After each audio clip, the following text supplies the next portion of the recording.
Caruso runs a break. Caldwell Pope goes to the wing here. James! Oh! Trying to play at the defensive end. Got blown by back. Oh, yes! Hook jam! Harden step back. Puts up the three. Got hit. Shot's good! And one! This time here, set. Oh, Russell Westbrook!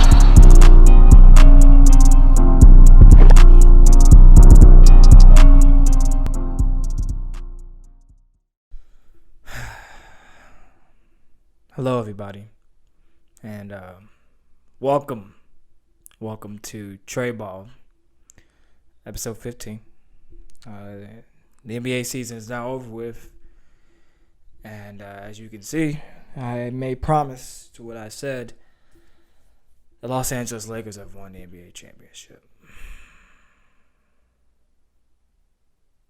You know, I'm not really a Lakers hater. You know, I'm really not. It's just that, you know, this is not how I expected this year to go. You know, I had Clippers winning it. They was my early predictions. You know, I had the Lakers losing in the Western Conference Finals to them, actually. And the Clippers couldn't even get past the Nuggets in the semis. So, and there's also the fact, too, that, like, my friends, you know, or one friend specifically is a Laker fan. And I don't want to hear his mouth. But, you know, just like him and like LeBron is doing as he's getting these little post-celebratory posts and bragging as I predicted he would, you know, as he should. Congratulations to him and the Los Angeles Lakers for winning the NBA championship. This is not what I expected, you know. But I did predict it going to 6. That I did. I did predict it going to 6. And I was right about that. But man, Los Angeles Lakers won the NBA championship. Yep. I kind of wanted to like do this show, but like I could have pulled up some stats and stuff. I didn't feel like doing that. You know, I want to kind of freestyle, kind of give like just my genuine thoughts on the series and just the playoffs as a whole. Really. Let's start with the series. So the series as itself, you know, this was it started off as like it looked like it was gonna be a blowout. You know, like just a sweep. God, I forbid it was going to happen, especially in Game 1 when Adebayo went down, Dragic went down, Butler had ankle injury, but he continued to play and actually was the driving force behind the Heat to even push him to win 2 games and keep them in this series as long as they did. And he's played phenomenal in these playoffs. Shout out to Jimmy Butler, too. He went from averaging, I saw a stat they pulled up. It went from averaging 19.9 points in the regular season to 22.5, about 22 points in the postseason to averaging like 27 in the finals itself. And each like segment, his field goal percentage increased as well as his rebounds and assists. He even put up like a 40-point triple-double in Game 3, which was a big game from him. And as we saw as the series went on, you know, he played a lot of minutes. Especially in the last 2 games. Game 5, you know, they was able to pull out a win after the blunder that the Lakers, you know, put on with, you know, I ain't even going to, we'll get into that. But, you know, the series started off looking like it was going to be a blowout. But Game 3, Jimmy Butler came in, you know, motivated and, like, put on a show and was very relentless and outdid LeBron. And what many said, he outdid LeBron at doing LeBron, really, because, you know, like I mentioned before, we used to see LeBron James put on these kind of like Herculean performances where he's putting on these massive number, like triple-doubles, which he has a couple times in these playoffs because he's averaged 30 points into these finals, close to a 29.5, and he had a triple-double in a couple games as well. In that game, though, specifically, Jimmy Butler just outdid him. You know, in the first quarter, LeBron James was like talking smack to Jimmy Butler, saying, "Y'all in trouble." It was funny the way he said it too. If you watch the video, I don't know. Anyways, it was funny. He said that Jimmy Butler came back and, you know, it was very relentless. You know, Kelly had a good game that game too, because after Adebayo went out, Spoelstra was playing with the lineups and certain Myles Leonard and Kelly Olynyk, which kind of, you know, benefited the Heat in some ways because where Adebayo doesn't like shoot as many threes, or is, I ain't gonna say he ain't a capable shooter because he can shoot the mid range, but he don't shoot as many threes.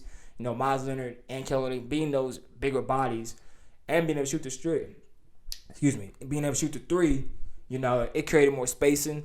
Kelenic, I believe, had 24 points in Game 3. And it kind of opened up the floor. Tyler Hero played very good in that game as well, too. That's when he had that little snarl face that you've been seeing circling around the internet. But then after that, you know, Game 4, Lakers came back, pushing the series up to being 3-1. And then Game 5, very close game, back and forth. It was a great playoff game, actually. Very good game back and forth. And like I said, that blunder in the last couple seconds with LeBron James, you know, wasn't even a bad pass. You know, he could have took the shot, but he had a lot of people on him because he wanted anybody else but LeBron taking that shot, you know. And the way he was playing that game, too, he put on a phenomenal performance that game, like a phenomenal performance. I actually thought they was going to close it out. You know, they had the Mamba jerseys. That was also a problem I had with that game, too, because, like, going into that game, you know, you seem like a lot of stuff circling in there. I'm not going to really – I mean, you can put some blame on the Lakers themselves because they never lost in those Black Mamba uniforms. And for them to don that jersey for that game gave the impression that they was going to close it out. I mean, as every team should. You know, you should go into it thinking you're going to win. But I feel like they kind of underestimated the Heat and what they brought in that game, too. I think that game was Bam's first game back. If it was not that game, it was probably Game 4. Dragic going to come back in Game 6. They kind of underestimated them in that game. Because the Heat eventually won as LeBron, you know, kicked it out to Danny Green, and Danny Green missed that wide open three. Which, you know, you can get mad at him if you want. I'm like, yeah, he missed a wide open three, but really, I don't see a lot of people talking about is Markieff Morris and what he did once he got the rebound. He just kind of I don't know who he was throwing it to. I don't know if he saw the ghost of Kobe Bryant coming from the baseline or something. He tried to throw a lob or something. I don't know what he was trying to do. He just literally just threw the ball up like, I don't know. I guess he's trying to throw it to the post AD, but LeBron James opening a three. So I didn't see him getting as much flack like Danny Green did. He got some depth there. That's pretty tragic. People actually do that, but that's the Lakers fan base for you. You know, they are like the NBA version of the Cowboys, even though I am a Cowboy fan, or like the NBA version of UK fans, even though I do go to UK. I'm not like those people. You know, I may be fans of these people or attend school or that school. I'm not like those people. But anyways, so that happened, and, you know, Game 6 came, and, you know, like I said, you just seen the wear and tear on Jimmy Butler. You know, I'm spending most of this time kind of talking about the Heat, but I'm going to transition and talk about the Lakers too. You see in that game, Jimmy Butler was exhausted. Because he played, I think in Game 5, he only was out for like 2 minutes of that game. You know, salute to Jimmy Butler, who's been playing phenomenal and has been a big catalyst for this Miami Heat to make it to the NBA Finals. You know, people, including me, you know, questioned why is he going to Miami for? Is it somebody's gonna come with him? Because there was like rumors that he was getting offers. The Los Angeles, both Clippers and Lakers, want him to come. But I was like, why Miami? You know, they got some good young players and Bam Adebayo. They eventually ended up drafting Tyler Hero. Goran Dragic was still there, and they drafted Kendrick Nunn. All these major pieces that ended up being there. And they traded for Andre Iguodala and Jay Crowder. Like, I was like, why there? And he proved people like me and other people wrong. That like, this team is very, you know, capable of making it far. And in their first year together, and with, you know, with his leadership and the mentality that the team had together, you know, they had to get the NBA championship, which makes them look, you know,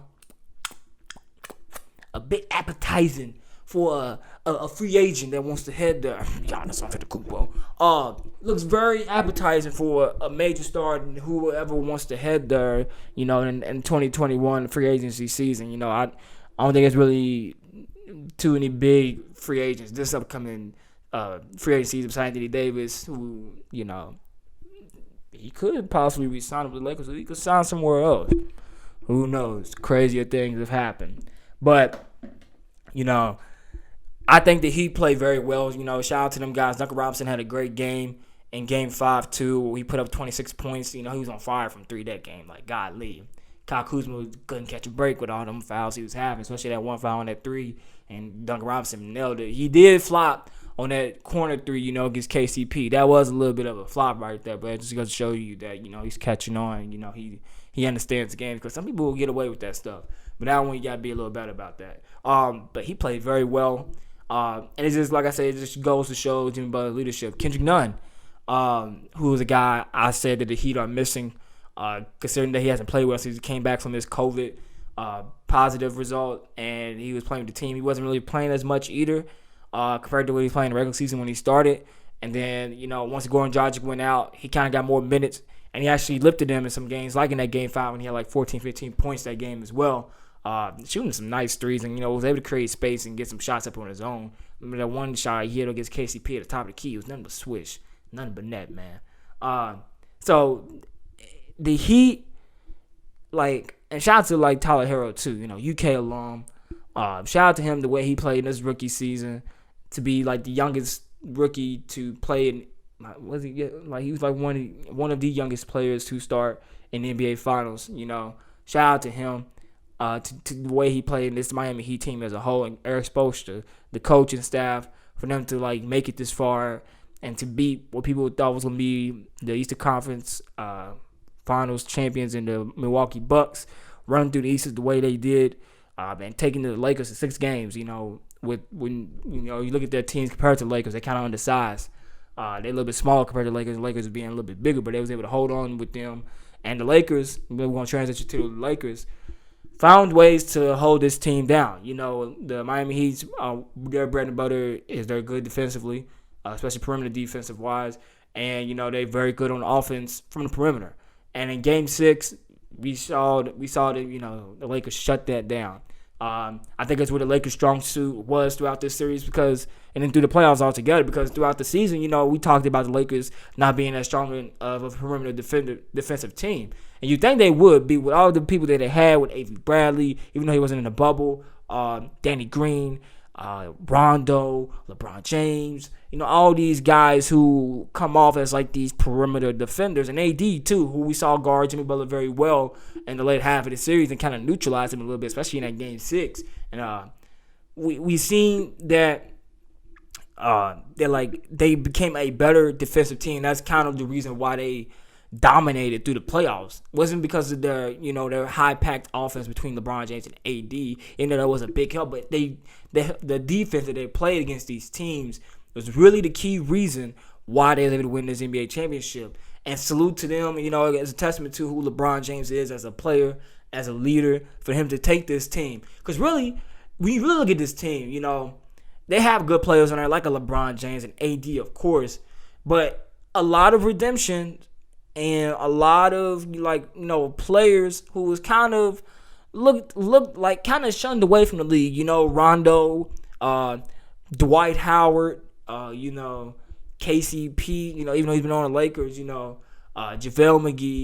McGee, these kinds of players who J.R. Smith, Deion Waiters, these kinds of players who, who've been tossed around the league. The league ain't really giving them no shots, and the Lakers really made something out of nothing. And of course, with the addition of a Caruso, who the Lakers started in Game 6, which I thought at first wasn't gonna really be too much of a difference, but they got off to a hot start that game. They replaced Dwight Howard with Caruso on the line, I guess, putting AD at the 5, and they played phenomenal that game. With all that talent, and I always preach that. I was telling people this, that I believe that he can still win if LeBron James is still hot, but as long as those role players ain't hitting and AD's not good, that he can still win. Any team can beat them. But when LeBron gets going and he's getting these role players involved, as we saw, KCP showed up big time in these playoffs. All the Lakers fans that used to talk smack about KCP, myself included, because in the beginning of the season, they were like, why is this guy still on the team? He's only on the team because he signed to Clutch Sports, and he probably got some deal with LeBron and Rich Paul to keep him on the team. But he showed his worth through these playoffs. Danny Green, even though people got on him for that game in Game 5 about the missing that shot, Game 6, he showed up, had a crucial 11 points and some major threes for them. Dwight Howard, who had some good points throughout this series as well, and throughout the season in general. Anthony Davis, of course, he showed up. Caruso, Rondo really showed up in that Game 6, having 19 points off the bench, going, I think, 8 for 11 in that Game 2. He was playing phenomenal. Only had 4 assists, 4 rebounds, though. But he was playing phenomenal. He's a big lift for them in these playoffs, and his mind along with LeBron. You know, I see some interviews of him talking. He said like watching like LeBron in like the 2016 playoffs and like the playoffs before he became an actual Laker. He was like saying that if he can get on the team with LeBron, that there's gonna be no team that can beat them in a 7-game series because of their basketball minds together. And you know, them two are like the two main people that be talking in the film. And you see in the way they translate in their games, because they both very smart basketball players that can understand the game from on the offensive end, defensive end, and not only just their teams but other teams as well. You know, and we saw that on display how when Rondo would take over, you know, kind of get the team going and keep like energy flowing, kind of take LeBron off of that playmaking duty and doing that himself and getting other guys involved, especially with that second unit. Now Kyle Kuzma, you know, he hasn't been playing.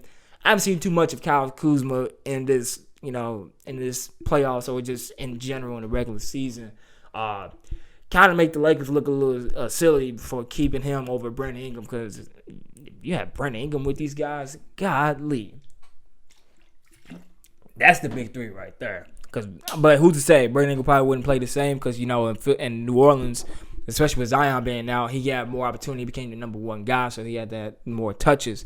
But who's to say? He probably would have. But if you go off history of like how LeBron's big threes usually go, you know, you going to have LeBron doing LeBron things. You'll have that second guy who was going to be AD instead of Brandon Ingram to be that like guy he's going to go to, and they kind of do like that duo thing. Then you're going to have that third guy like who has been in the past, like a Chris Bosh or Kevin Love, who will be like like that third guy to be there to like do the work and like kind of provide what Chris Bosh does defensively and like, you know, not creating shots, but like shooting perimeter shots, and Kevin Love rebounding, you know, outlet passing, and becoming a better perimeter shooter. I don't know how they would have played with this team, because if AD was gonna be the second guy, especially as a big man, and you know he's proven to be probably LeBron's best teammate, especially the way they play with each other and they pick and roll and just the chemistry they have with each other. I don't know how they would have played out, but it'd been interesting to see. But that's neither here or there. LeBron James, you know, like I said, a testament for who he is as a leader, as a player. You know, we all laughed at them. I saw a video of like just the 2018-2019 Lakers season. Man, it's crazy to think that, you know, the shenanigans and the mean team that was Lakers of last year. This literally last year. You know, these guys didn't make the playoffs, and now the year later they make the playoffs and they win the NBA championship. It's just crazy to just see how that happens. You know, who said what it was done last year? LeBron James didn't go out for those 27 games with that groin injury either. Who said like what could they have accomplished then? But man, they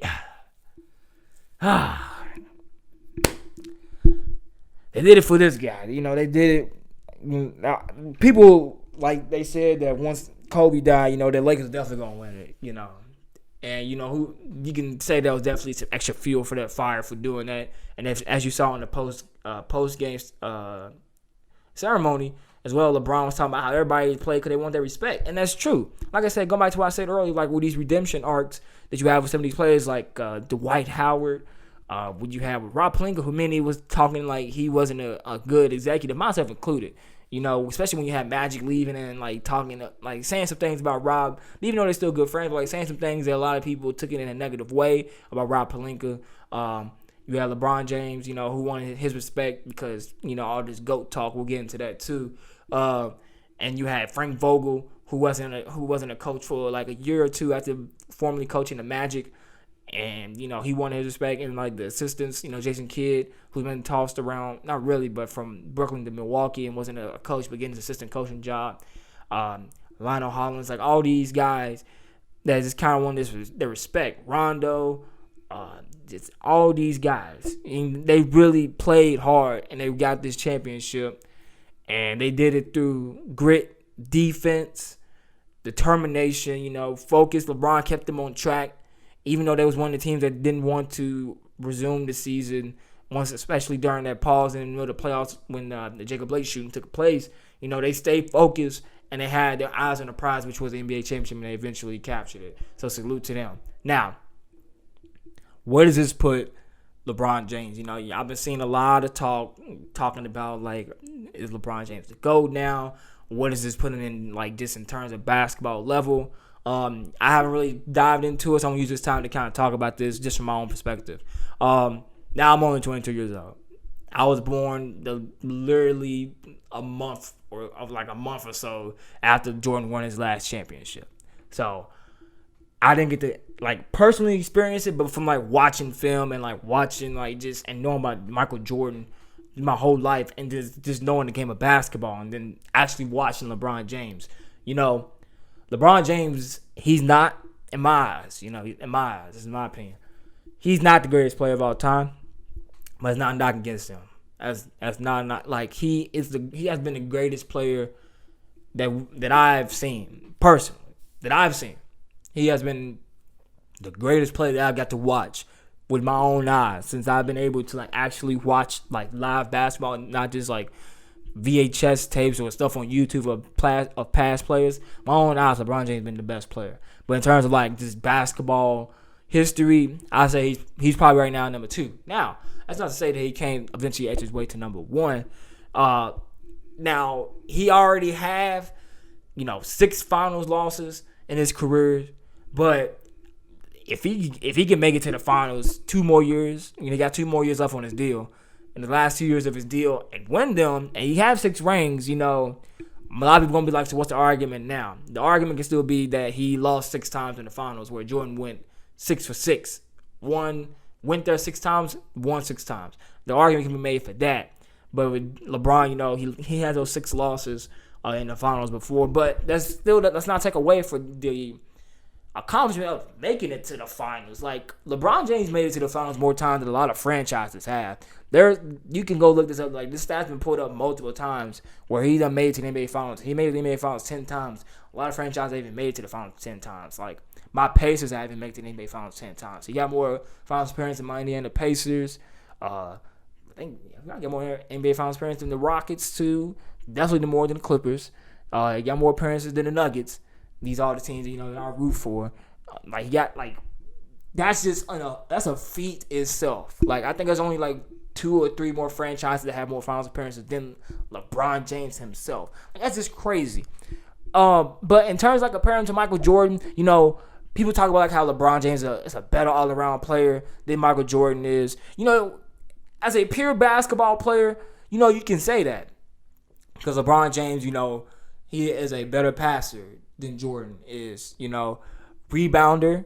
You could say, I feel like their rebounding levels, it's kind of the same. LeBron James probably got like two more rebounds than Jordan, but scoring, now that's a different subject. Jordan definitely 10 scoring titles. LeBron James only got 1. Nobody's ever averaged more points than Michael Jordan. Jordan averaged 30 plus, 35. Come on now, LeBron James never done that. Defensive Player of the Year, multiple. How many times Defensive Player of the Year Jordan got? He got 1. I think LeBron probably got 1, 2 as well. Like I said, this is freestyle, y'all. But just comparing the two, like on a pure basketball level, Jordan just had like that a killer mentality already coming in. A lot of people talk about, well, LeBron was able to do this, blah, blah, blah, this and that. He's always been a great player. But he never really kind of got that mentality to after he started playing with Dwayne Wade and the Heat. And that was already, 7-8 years of him being in the league already, that he kind of developed that mindset of being that killer, because LeBron James took his team to the finals before on his own, 2007 against the San Antonio Spurs. We got swept. And, you could talk about that too, where Jordan had all these instances where he could have made it to the finals. He kept getting stopped by these teams like the Pistons. Oh, God, I got stuff in me. The Pistons, the Celtics, all these like Eastern Conference teams before he got Pippen. You could talk about that too. He needed help to get to that level.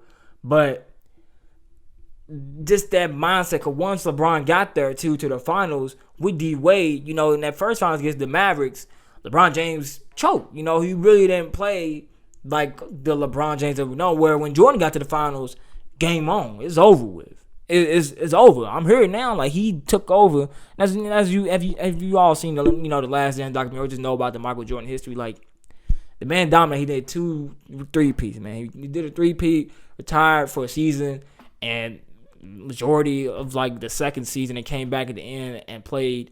And they played into the Eastern Conference Finals that next year. And then he came. Then after the year after that, did another 3-peat again. That's just pure dominance.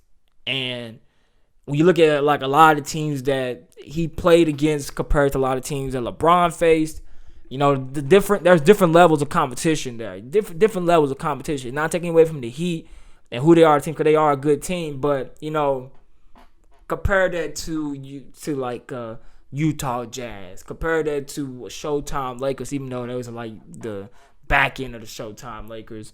Compare that to the Trailblazers, the Seattle Supersonics. Compare these teams, and even in the Eastern Conference, like I said earlier, the Magic with Shaq and Penny, the Bad Boy Pistons, the Celtics, the Knicks with Patrick Ewing, them guys. Compare those teams. Like LeBron went through some teams like the 2016. People go talk about that finals. The 2016 finals, ridiculous. That is a great accomplishment for LeBron James in general. Like just to come back down the only team to come back down 3-1 in the NBA finals, and to do it against a team that's 73-9. So much so that they had to go get Kevin Durant just to come back and beat you the next 2 seasons. Like, man, that's still a great accomplishment. Like, I want to keep this, I keep saying I just want to kind of keep this fair and try not to come off as like a George, gobbler. But I just want to point out, like, I want to pay respects to both of these players. But, LeBron James is definitely, and he got 2 more years left of his contract. And the way he's been playing, too. He's 35, about to be 36. And he's playing like this already. Jordan stopped playing. When he got his 6th rank, he was 34 or 35. So, and LeBron James got 2 more years left. Who said what Jordan would have done if he kept playing afterwards? He killed himself not really killed himself, like he gets mad at himself that he wish he kept playing. And there was a way through they kept playing after he won that ring. But it's going to be intriguing to see how how's this continue to play, especially with the way the league is going to come back next season with the Nets coming in on the East side with Kevin Durant and Kyrie Irving.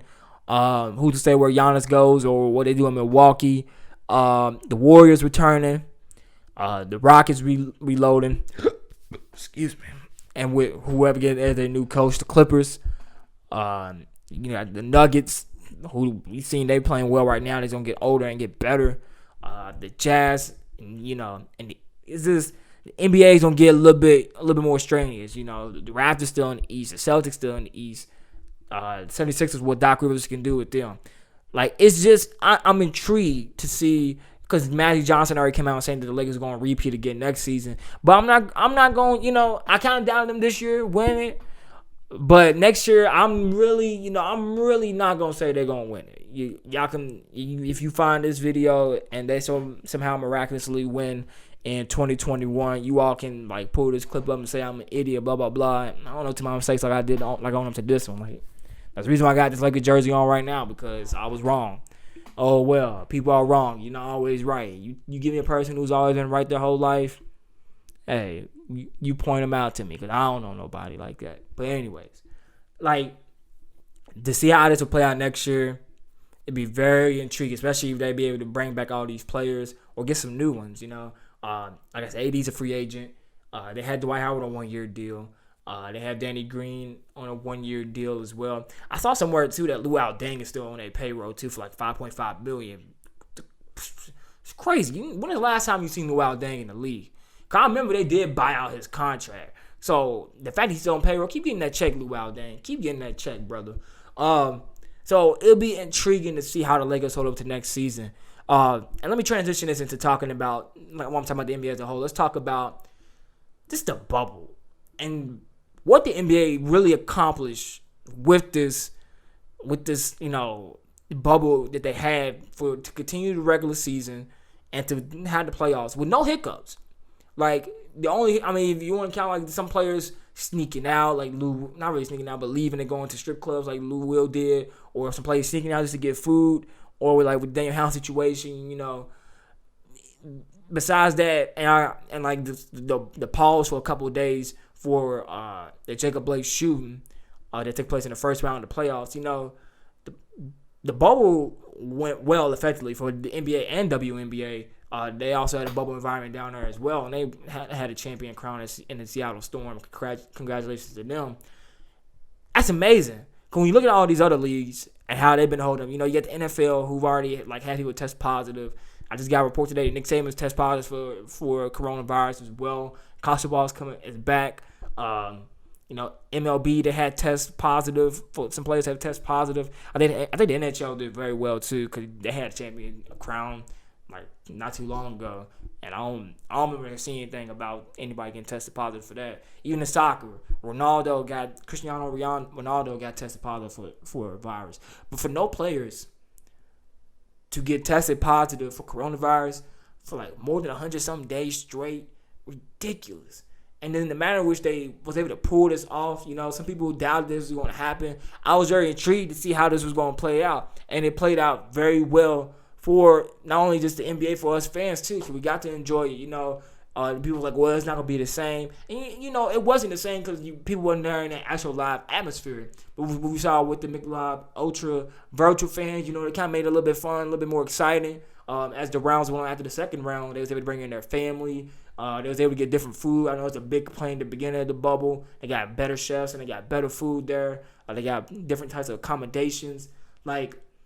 It went off very well. And it's just a testament and a salute to Adam Silver and Michelle Roberts and Chris Paul and everybody in the NBA that made this happen, and for them to have a successful continuation of a season. Because you really think about it, the NBA season of the season just ended, started a year ago, really. So this is the longest NBA season that we really had because it was like a 4-month hiatus in between from March to July. That is just incredible. They was able to pull this off during this pandemic, and for them to spread awareness of Black Lives Matter and bring awareness to social issues going on in the world, or in America more specifically. I applaud the NBA for being on the front lines of this progressive movement towards change and safety for the players and just for sports in general. I think a lot of people need to take heed of what the NBA is doing. I feel like NBA is etching. It's really getting to the point where it's becoming America's favorite sport. Football has dominated the scene as being America's favorite sport for a long time. I like football. I always liked it growing up. Didn't really get into it as much until these past couple of years. But NBA, which I feel like, should be America's favorite sport, and you even have more marketable athletes on there. I feel like now, especially after the Colin Kaepernick situation, how the NFL handled that, we're starting to see the change into the NBA. And I think with this season, how they handled it with the bubble, we're starting to see the NBA become the dominant sport in America, the most popular one, because of the way they've been able to handle these things. And it might not be as popular to some conservatives and people. That's probably why they like the NFL more, because they're not really bringing as much social awareness to what's going on in terms of minorities and black people as the NBA are. But for people who have a progressive mind and a thoughtful mind, and who really appreciate the players and appreciate the NBA for what they're doing and just the sport of basketball in general, I think it's kind of hard to not see that this sport is, especially the NBA, has done a marvelous job and has become the best sport in America right now. That's just me saying that. I've been a big basketball fan growing up my whole life. So there's a little bit of bias there, but how can you deny it with the way they just handled this season, and in the way like I said, the marketability of all these players, and just basketball as a whole. How can you deny it? How can you not? So yeah, I didn't want to talk over too much on this episode because I just guys want to wrap up the season. So what does it mean for trade ball? Stuff still happens in free agency. We still gonna be here. Trade ball's not going away. There'll be more episodes of Supper and Cinema. I know I haven't posted one in a while. Be more episodes of how you doing as well.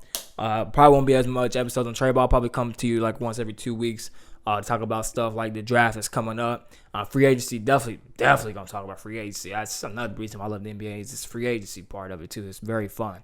So we're gonna talk about that. And yeah, so appreciate y'all for sticking in with me. I'm gonna come to y'all.